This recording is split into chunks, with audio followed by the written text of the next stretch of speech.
माँ तू सबसे प्यारी है, माँ तू जग में न्यारी है। माँ तू सबसे प्यारी है, माँ तू जग में न्यारी है। अपने आंचल में रखना, अपने आंचल में रखना। हमें वरदानों से भरना। माँ तू सबसे प्यारी है, माँ तू जग में न्यारी है। माँ तू सबसे प्यारी है, माँ तू जग में न्यारी है। पिता, पुत्र और पवित्र आत्मा के नाम पर आमीन। आप सबों को जय यीशु। आज से हम लोग पुनः एक नया क्लास की ओर जा रहा है। हम लोगों ने बीती दिनों में प्रभु यीशु मसीह के जो जन्म से जुड़े हुए कुछ बातों पर मनन चिंतन किया। जैसे क्रूस की रास्ता में 14 स्थान है, उसी प्रकार 14 ऐसे घटनाओं को लेकर हम लोगों ने बीती दिनों में मनन चिंतन किया। वो 14 घटनाएं ईसा मसीह के जन्म के सिलसिला में, जन्म के साथ जुड़ा हुआ बात था। और आज से प्रभु ईसा मसीह इस संसार में जन्म लेने के बाद पवित्र बाइबल के अंदर लिखा हुआ है, वह कई घरों में जा चुका है। तो आज से जो हम लोग मेडिटेशन करने जा रहे हैं, हर एक घर में क्या क्या हुआ, उस घर को क्या आशीष मिला, वहां के लोगों को क्या आशीष मिला, ये सब हम लोग मनन चिंतन करेंगे। ईसा मसीह जिन जिन घरों में प्रवेश किया, क्यों गया था और वहां क्या क्या हुआ, उसी प्रकार इस क्रिसमस के काल में प्रभु ईसा मसीह को अपने जीवन में, अपने हृदय में, अपने परिवार में स्वागत करने का एक तरीका के रूप में मेरे मन में आया। तो इन आने वाले 16-17 दिनों तक हम लोग एक एक घटना को, एक एक घर को लेंगे। पवित्र बाइबल में ईसा मसीह जिन जिन घरों में गया, उन घरों के विषय में, उन घटनाओं के विषय में हम मनन चिंतन करने जा रहे हैं। सबसे पहले हमें मालूम है, ईसा मसीह जन्म लेने के समय पर, जन्म लेने के तुरंत बाद हेरोद ने बच्चों का वध करने लगा। उस समय पर बच्चे को लेकर के वो बेथलेहम से मिस्र देश में भाग गया था। और मत्ती के सुसमाचार उसके अध्याय 2 में हम लोग आगे पढ़ते हैं, हेरोद के मृत्यु के बाद पुनः संत जोसेफ को दर्शन मिलते हैं बच्चे को लेकर के वापस जाने के लिए। तो इस प्रकार यूसुफ, माता मरियम और बच्चे को लेकर के गलीलिया के नासरत में आकर के रहा करके लिखा। मैथ्यू चैप्टर 2 वर्स 22 से लेकर के हम लोग पढ़ सकते हैं।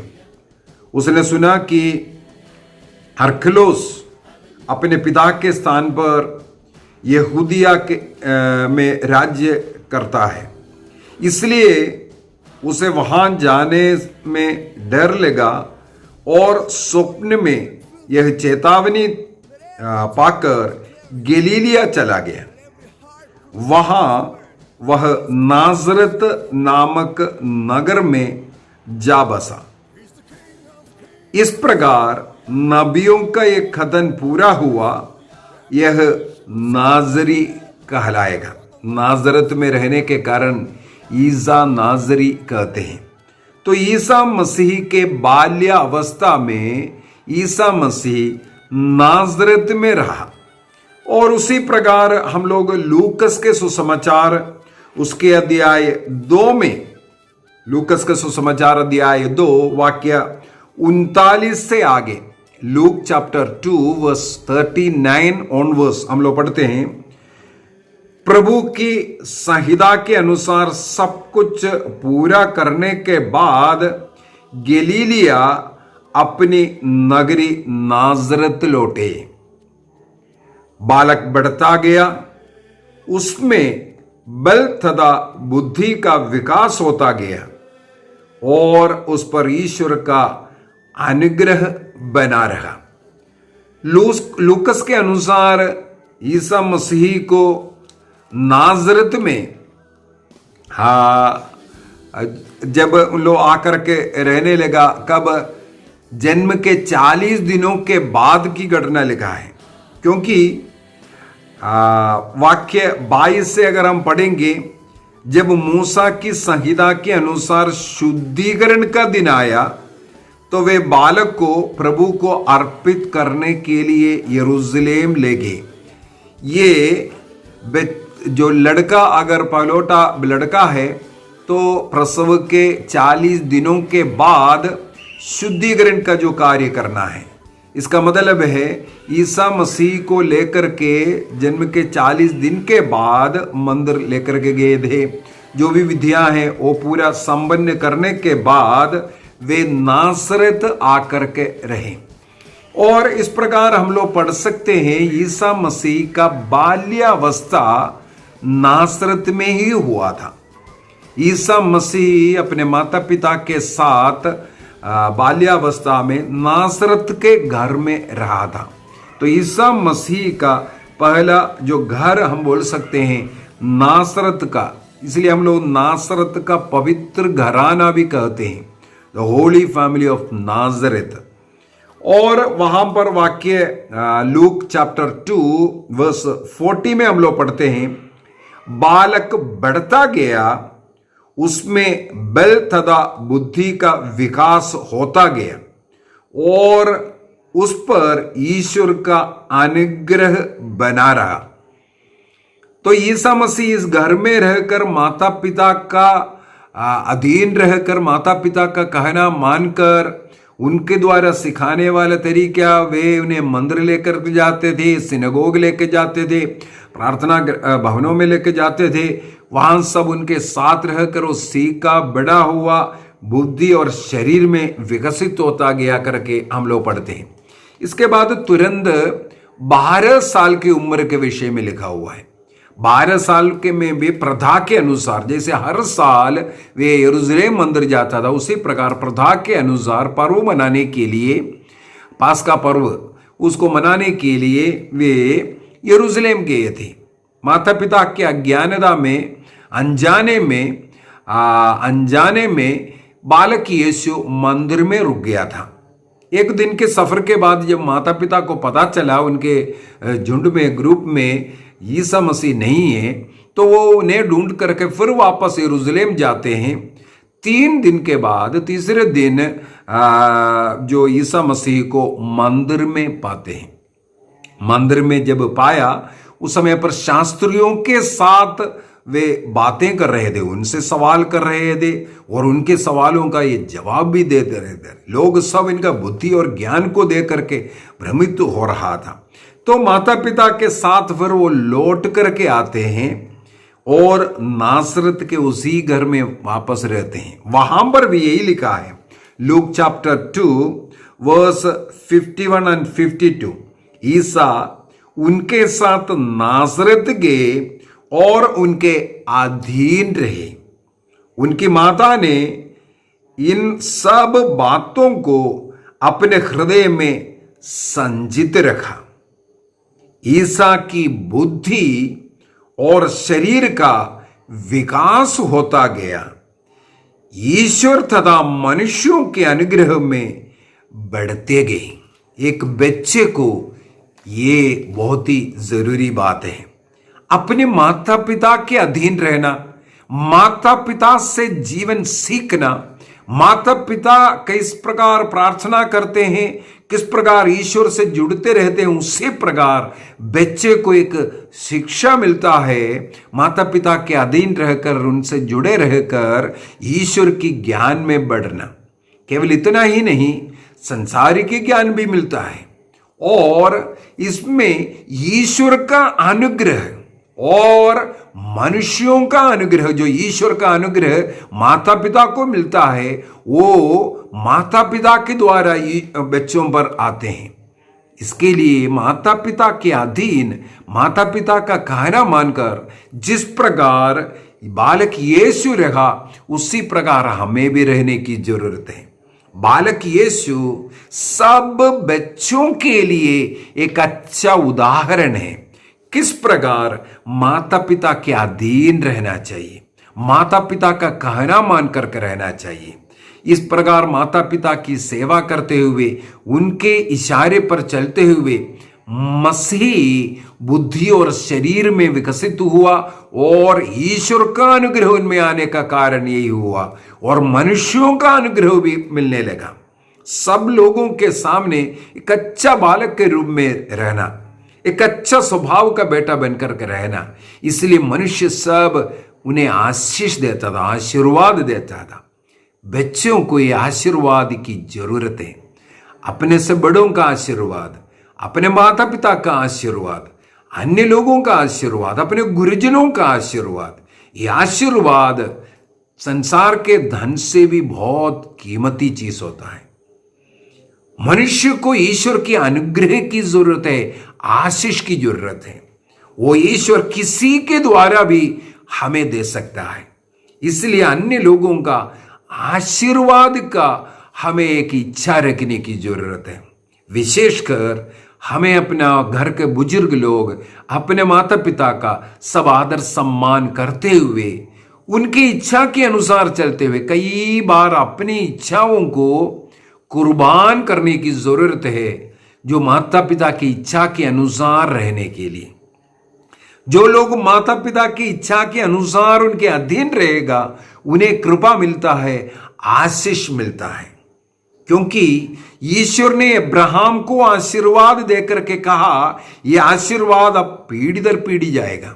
इसलिए अब्राहम ने अपने पुत्री इसहाक को आशीर्वाद दिया, इसहाक ने याकूब को आशीर्वाद दिया, याकूब ने जोसेफ को आशीर्वाद दिया। इसी प्रकार पीढ़ी दर पीढ़ी ये आशीर्वाद, जो ईश्वर का आशीर्वाद माता पिता के द्वारा बच्चों पर जाता है। प्रवक्ता ग्रंथ उसके अध्याय 3 वाक्य 11 के अंदर बहुत सुंदर सा वचन है। सिराक चैप्टर 3 वर्स 11, वहां पर लिखा है, माता पिता का आशीर्वाद बच्चों के घर को सुदृढ़ बनाता है, बच्चों के जीवन को, उनकी पढ़ाई, उनके नौकरी, उनके परिवार सुदृढ़ बनने के लिए, मजबूत बनने के लिए माता पिताओं का आशीर्वाद की जरूरत है।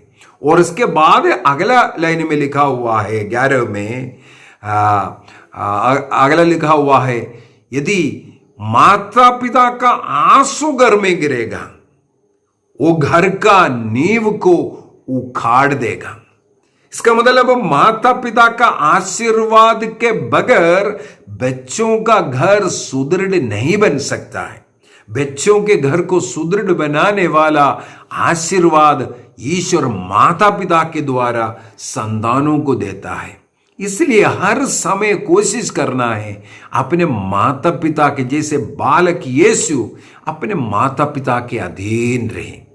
एक बार जो 12 साल में खो गया था, माता पिता ने सोचा नष्ट हो गया, यहां वहां ढूंढता रहा होगा, इसलिए 3 दिन लगा उन्हें ढूंढ करके पकड़ने में। वो कहां मिला? माता पिता ने सोचा नष्ट हुआ, लेकिन बच्चा मिला मंदिर में, ईश्वर के पास। और बेटा भी क्या पूछते हैं, बेटे से मम्मी ने आकर के पूछता, देखो तो तुम्हारे पिता और मैं दुखी होकर तुमको ढूंढते रहे। एक भी बच्चे अगर नष्ट होता है, एक भी बच्चा अगर पराजित होता है, माता पिता का हृदय टूटता है।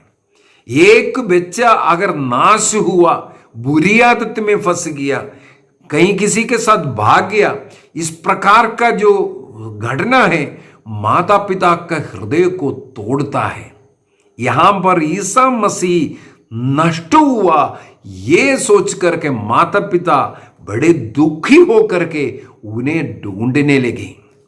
आजकल माता पिता अपने संतानों के प्रति रो रहे हैं। कई बच्चे माता पिताओं का कहना नहीं मानते। कई ऐसे बच्चे हैं चर्च नहीं जाते हैं। घर में पारिवारिक प्रार्थना चल रहा है, उस प्रार्थना में ना बैठने वाला बच्चे, माता पिता का कहना ना मानकर उनके विरुद्ध बोलने वाला, विरुद्ध चलने वाला बच्चे, ये ईश्वर का अभिशाप लेकर के आ रहा है। ऐसे बच्चों का जिंदगी बर्बाद मिलेगा। कोई अच्छे पढ़े लिखे के अच्छे जो स्थान मान सम्मान में रहने वाला नहीं मिलेगा, बल्कि पियक्कड़ बन करके या अन्य नशीली चीजों में पड़ा हुआ या अन्य गलत दोस्तियों में पड़ा हुआ ऐसे संतान, ऐसे बच्चे मिलेगा। जो शाम के समय पर घर से बाहर जाता है, दोस्ती लगाता है, ये बर्बाद बच्चा मिलेगा। यदि वो संतान अच्छा बनना चाहता है, माता पिता के अधीन रहना सीखो। अधीनता एक आशीर्वाद है। कई लोग किसी का अधीन नहीं रहना चाहते। अधिकारी के अधीन हो, माता पिता के अधीन हो, गुरुजनों के अधीन हो, पुरोहितों के अधीन हो, कलीसिया के अधीन हो। ये अधीनता एक आशीर्वाद है। फिर से मैं कहता हूं, जो लोग अधीन रहता है वो आशीर्वाद ग्रहण करता है। जो अपने को स्वतंत्र करना चाहता है, कलीसिया से बढ़कर के ऊपर उड़ना, माता पिता से बढ़कर के बाहर निकलना, जो उसके अधीन नहीं रह सकता, बाहर निकल रहा है, सोच लेना अपने को बर्बाद कर रहा है। चाहे बच्चे कितना भी बड़ा व्यक्ति क्यों ना बने, प्रेसिडेंट ऑफ इंडिया ना क्यों ना बने, लेकिन माता पिता का वो बेटा ही बने रहेगा, उनके अधीन बने रहेगा। क्योंकि ईश्वर का अनुग्रह उन बच्चों को भी जरूरत है जब माता पिता के अधीन रहेगा, उनका कहना मानकर। जब ये माता पिता उन्हें ढूंढ करके जब पहुंचते हैं और शिकायत करते हैं, तो बेटा क्या जवाब दिया? और उसने अपने माता पिता से कहा, मुझे ढूंढने की जरूरत क्या थी? क्या आप ये नहीं जानते कि मैं निश्चय ही अपने पिता के घर में होऊंगा? अर्थात बेटा 12 साल का प्रज्ञा और ज्ञान से भर करके अपने माता पिता से कहते हैं, यहां वहां मुझे ढूंढने की क्या जरूरत है? यदि आज का हमारे बच्चे नष्ट हुआ, आप कहां ढूंढने जाएंगे? अनेकों लोग दोस्तों से फोन करके पूछेंगे, दोस्तों के घर में जाएंगे, ऐसे ऐसे जगहों पर जाएंगे जो गलत जगह है, क्योंकि उनके माता पिता को मालूम है हमारे बच्चे वहां नष्ट हुआ होगा। मुझे मालूम है एक भी माता पिता अपने बच्चे को ढूंढने के लिए चर्च नहीं जाएगा, क्योंकि उन्हें मालूम है हमारा बेटा चर्च में नहीं होगा। यहां पर ईसा मसीह चर्च में, मंदिर में बैठा हुआ था और माता पिता से कहते हैं, यहां वहां मुझे ढूंढने की क्या जरूरत है? क्या आपको मालूम नहीं है मैं अपने पिता के यहां होना है? इसका मतलब एक और बात ईसा मसीह ने वहां अपने माता पिता को कहते हैं, यह मेरा पिता का घर है, इस पर मेरा अधिकार है, पुत्र को यह अधिकार है, और वो पुत्र उस घर में ही रहेगा। मेरा सच्चा निवास स्थान प्रभु का, मेरे पिता का घर है। हमें भी इसी प्रकार के एक विचार लाने की जरूरत है। जैसे ईसा मसीह नासरत के घर में रहा, सब प्रकार के संहिता के अनुसार उनके ऊपर जो भी होना है, आज के जो उपलक्ष्य में और कहेंगे, अपने घर में अपने माता पिता के अधीन रहकर जो सैक्रामेंट्स, बपतिस्मा से लेकर, जैसे ईसा मसीह का 8वें दिन उनका खतना हुआ, लूकस के सुसमाचार अध्याय 2 वाक्य 21 से हम लोग पढ़ते हैं। वहां पर लिखा है 8वें दिन उनका खतना किया, इसके बाद 40 दिन के बाद उनको मंदिर में अर्पित करना। इस प्रकार संहिता के अनुसार जो कुछ करना था, जब वो माता पिता के अधीन रहकर वो जी रहा था, तब उन्हें पूरा साक्रमेंट समय समय पर मिला। माता पिता के अधीन रहना, कलीसिया के अधीन रहना, इस प्रकार का साक्रमेंट, एक साक्रमेंटल लाइफ आपकी जिंदगी को बचाएगा, अच्छा कर देगा। जैसे ईसा मसीह अपने नासरत के घर में रहकर अपना शरीर में, बुद्धि में विकसित होता गया, माता पिता की सेवा किया, उनका अधीन रहा, उनका कहना माना, सब लोगों के लिए एक अच्छा बेटे के मुताबिक रहा। हमें भी एक निर्णय करना है। हमें अपने माता पिता का आदर करना, उनकी सेवा करना, प्रार्थना भक्ति का जीवन जीना, संस्कारों को समय समय पर लेना। जैसे ईसा मसीह अपने माता पिता के साथ रहकर ये सब हुआ। निर्णय कीजिए, कभी उन्हें दुख ना देने का निर्णय कीजिए। अपने घर के सब बुजुर्गों का आदर सम्मान करेंगे, भाई बहनों का आदर सम्मान करेंगे, सबों के साथ मेल मिलाप का जीवन जिएंगे। निर्णय कीजिए, हर एक घर में प्रभु का अनुभव, आशीष, कृपा इसके द्वारा मिले। जब हम अपने माता पिता के अधीन रहना शुरू करेंगे, अपनी इच्छाओं को उनकी इच्छाओं के लिए समर्पित करेंगे, अर्पण करेंगे, प्रभु का अनुग्रह आपके जीवन में बहना शुरू होगा। निर्णय कीजिए, निर्णय कीजिए। पिता, पुत्र और पवित्र आत्मा के नाम पर आमीन। आप सबों को जय यीशु। कल से हम लोग विशेष रूप से, ईसा मसीह अभी नासरत के घर में था, नासरत के घर से कितना घरों में बाहर विजिट किया, इसको डिवाइन विजिट्स कहते हैं। तो कल से हम लोग प्रारंभ कर रहे हैं। बाकी अन्य 16 और घर है जहां ईसा मसीह अपने घर को छोड़कर बाहर के घरों में जाकर विजिट किया।